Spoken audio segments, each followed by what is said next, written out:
The night was quiet, the suburban streets illuminated by the dim glow of streetlights. Jack, in his late 30s, arrived home earlier than expected, his footsteps soft as he entered the familiar space of the house. There was an eerie stillness that felt different tonight, a subtle wrongness in the air that made him pause at the door. His eyes darted around the living room, where shadows cast long and silent outlines against the walls. He shrugged off his coat, the sound of the fabric sliding off his shoulders, the only noise. As he climbed the stairs, he heard faint laughter, Amy's laughter, but there was another voice, lower, unfamiliar, mingling with hers. Jack's heart sank, dread pooling in his stomach as his suspicions ignited. He stood at the bottom of the staircase for a moment, his breath catching in his throat. Something was terribly wrong. He had to know. He had to confront it. Each step toward the bedroom felt heavier than the last, as if Jack were walking into a nightmare.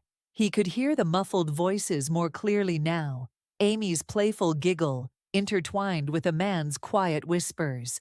His mind raced, replaying every moment of their marriage, years of shared joy, hardships, and love that now felt distant and fragile.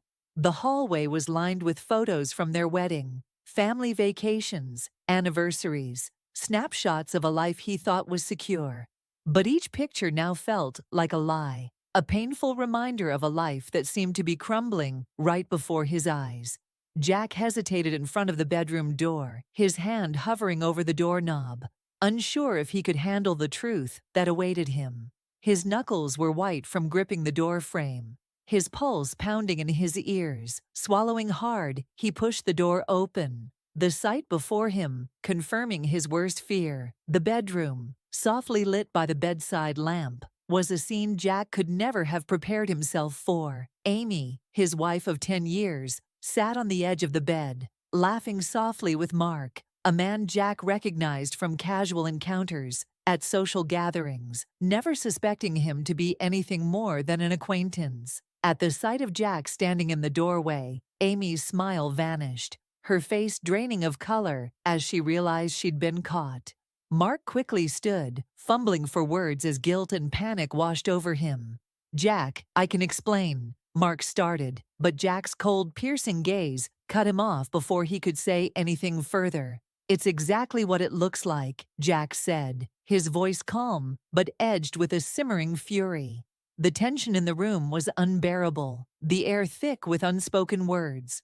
Mark glanced at Amy, unsure of what to do, and Jack's icy voice sliced through the silence again. "Get out." Mark, avoiding Jack's gaze, quickly grabbed his jacket and hurried out of the room without another word. The door closed behind him with a heavy thud, leaving Jack and Amy alone in the crushing silence of the bedroom. Amy stood there, her eyes wide with fear and guilt, her lips trembling as she tried to find something to say. But Jack's eyes bore into her, filled with a mixture of betrayal, heartbreak, and disgust. "How long?" he asked, his voice barely above a whisper, but heavy with emotion. Amy's mouth opened, but no words came out. Her silence spoke volumes. Tears welled in her eyes as she crumbled under the weight of her guilt. "I'm sorry, Jack. I didn't mean for this to happen," she sobbed, her voice breaking. Jack paced the room, hands on his head, as if trying to keep himself from exploding. "Didn't mean for it to happen. You made a choice, Amy." His voice rose with anger. "You destroyed everything." Amy collapsed to the floor, her sobs filling the room, pleading for forgiveness. "Jack, please, I love you. I made a mistake. We can fix this. We can get through it, please," she begged, her voice trembling. But Jack couldn't look at her. The woman he thought he knew, the life they had built together, felt like a distant memory now, shattered by her betrayal. He stood there for a long moment, staring at the door, his back turned to her as she cried. His heart was breaking, but he knew there was no coming back from this. "It's too late, Amy," he said quietly, his voice void of the warmth it once held for her. He walked toward the door, gripping the doorknob tightly, as if holding on to the last thread of sanity. "I thought I knew you," he whispered, more to himself than to her. Without looking back, Jack opened the door and stepped out into the cold night, leaving Amy behind.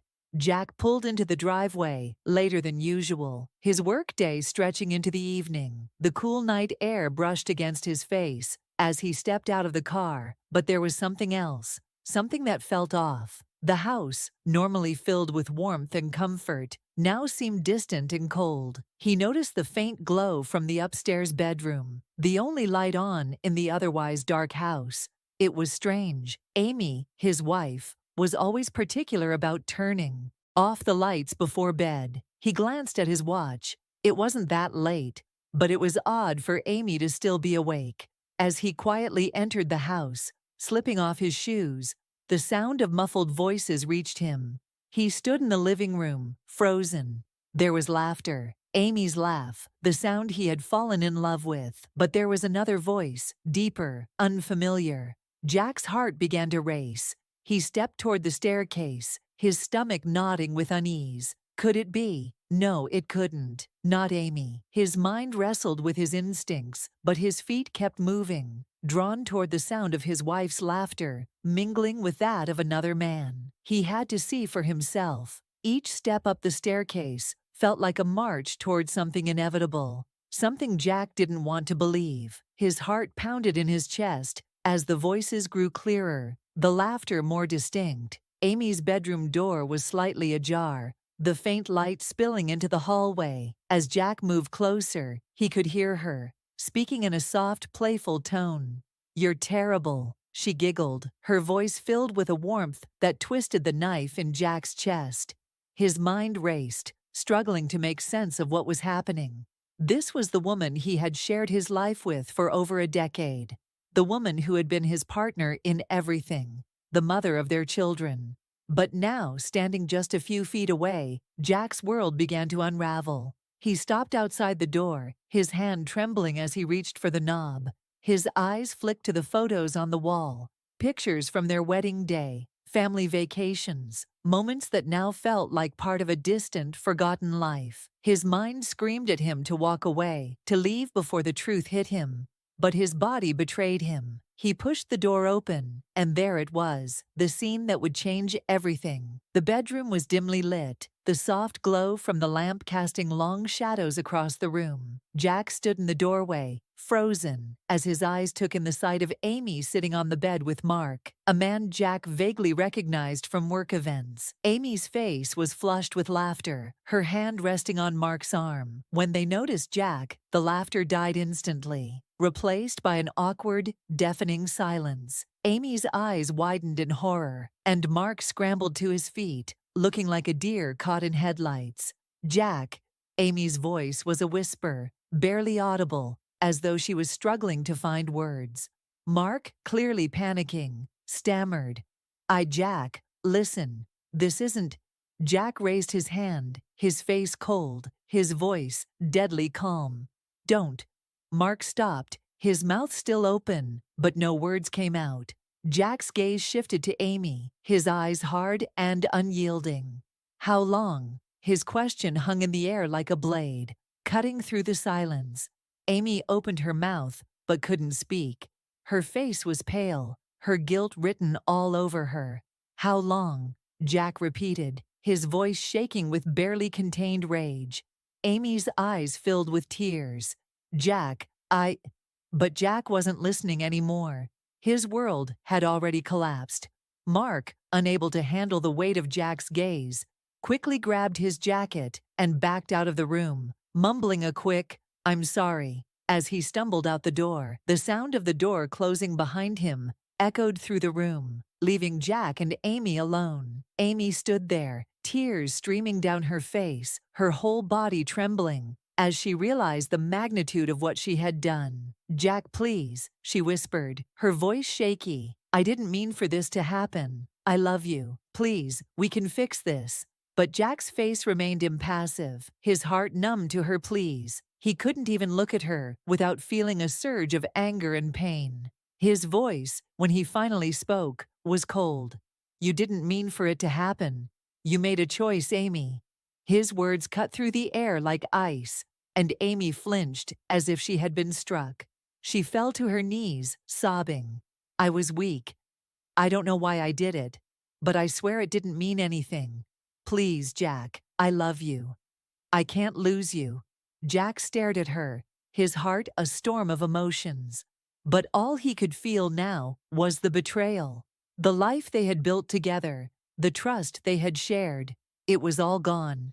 Jack took a deep breath, the weight of the betrayal pressing down on him. He turned away from Amy, unable to bear the sight of her, sobbing on the floor. For a moment, he closed his eyes, trying to remember the woman he once knew, the life they had before everything shattered. But all he could see now was the betrayal, the image of her with another man etched into his mind. He opened his eyes and looked toward the door, his voice barely above a whisper. It's too late, Amy. She gasped, her hands reaching out toward him. But he stepped away, moving toward the door. We can't fix this. You made your choice. His voice, though quiet, was filled with finality. Amy's sobs grew louder as she realized the full extent of what she had lost. Jack, please, I'm begging you, don't leave.